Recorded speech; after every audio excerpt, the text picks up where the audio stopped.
So the BladeX is Li Ning's new badminton racket series alongside the relatively new X-Force series, so I was super excited when I came across one during my travels to Malaysia recently. However, getting the racket was the easy bit, and finding any information about the racket is the hard one. Let me give you some background info. In my quest to be able to give you all a rounded view of every single piece of equipment I test, I often test them blind. Meaning, if I'm testing a racket, I won't be searching for its marketing material and will solely build up my review based on my observations, experiences and feelings from testing the racket. So to start, I will normally film the racket blank for its B-roll shots, or I will get the racket strung with my usual strings, aerobite at 27x29 or vice versa.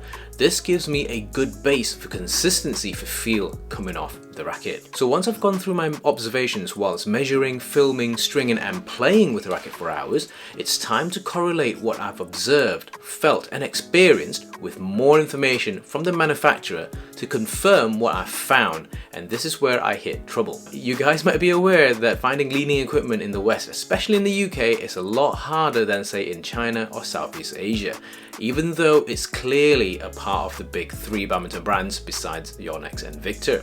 As a new series, it is incredibly tough to find any information about it, and even searching on Google isn't really netting me anything usable.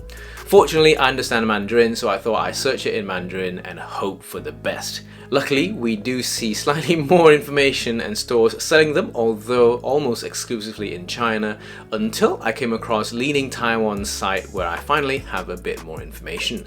Li Ning's official site also sends me directly to the Chinese storefront, as well as there's no real mention of any of the BladeXs.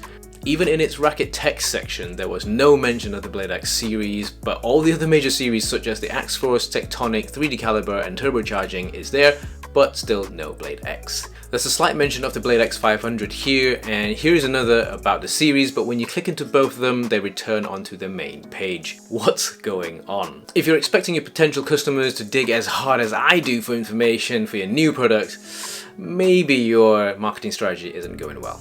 By the way, get subscribed as plenty of Li Ning demos from Central Sports have arrived, so I'll be testing them out really soon. Remember to use my CKYW code for additional discounts when shopping with them as well. If we take a look at the 800's aesthetics, after going through a fair few incredibly good looking Li Ning rackets, like some of the Aeronaut 9000 series here, alongside some of the Tectonic and X-Force rackets, this BladeX 800 actually looked fairly normal and nothing spectacular. The futuristic and sharp lines were replaced with swirly long decal designs alongside very little writing, made the 800 look pretty plain, although being matte does compensate a little in this instance.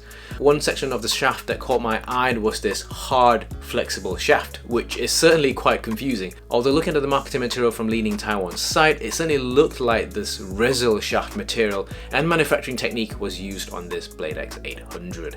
It looks like perhaps the amount of stiff and pliable materials were optimized depending on location and the required spec, allowing for better shaft response during play. Additionally, it also seems like the frame of the racket is impregnated with specific materials which provides vibration dampening properties alongside its aerodynamic frame design, which Li Ning calls it Exceller Tech. Whilst we're staying on the frame, this super posh looking Li Ning logo embossed grommets are also present all over the BladeX 800. In terms of measurements, I measured the shaft diameter to be slightly thicker than its claimed 6.8mm at 7.1mm, as well as having a length of 21.5cm. This is pretty standard for all Li Ning rackets. Its handle is 17.5cm, and if we take a look at the frame, it's got a frame thickness of about 10.3mm alongside a height of 23.8 and width of 18.5cm. Lastly, the BladeX 800's frame recess area is firmly only within its top half, 50% bang on. On the cone side, it's actually quite good to see the racket spec etched on, so to quickly and easily let you know what model spec you have. Not all rackets from Li Ning have this, for example the Aeronaut rackets.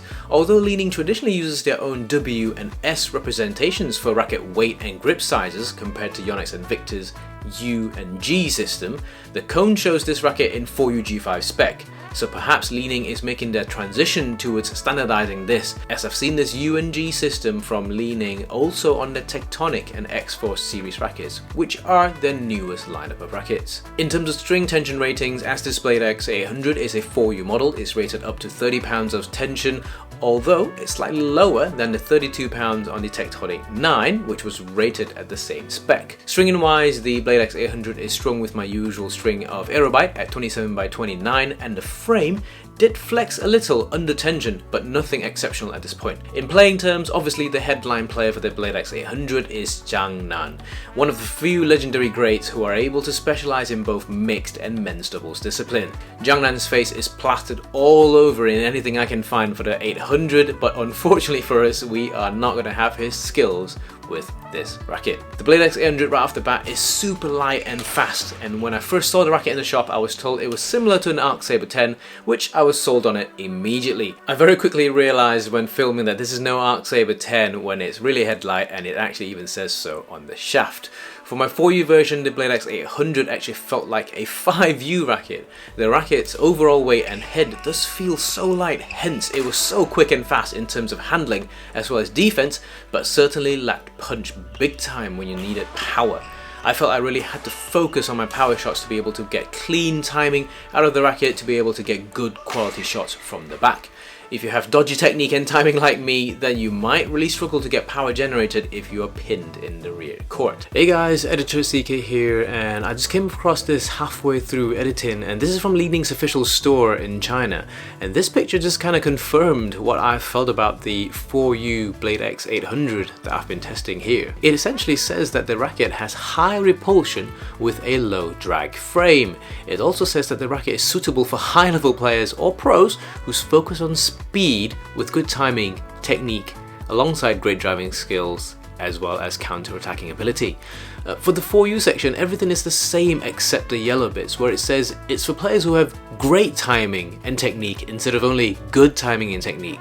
This just literally confirmed what I found from my experience with the racket being a bit demanding, especially on the power side of things, if you don't have incredible technique and timing. Right, back to the original recording. The hitting feeling of the BladeX 800 was actually pretty crisp. It felt very comfortable to hit with, but also had a slightly hollow feel to it as well. It doesn't have the hitting stability that the Tectonic 9 had, for example, and shots felt more hollow, especially again on the power shots.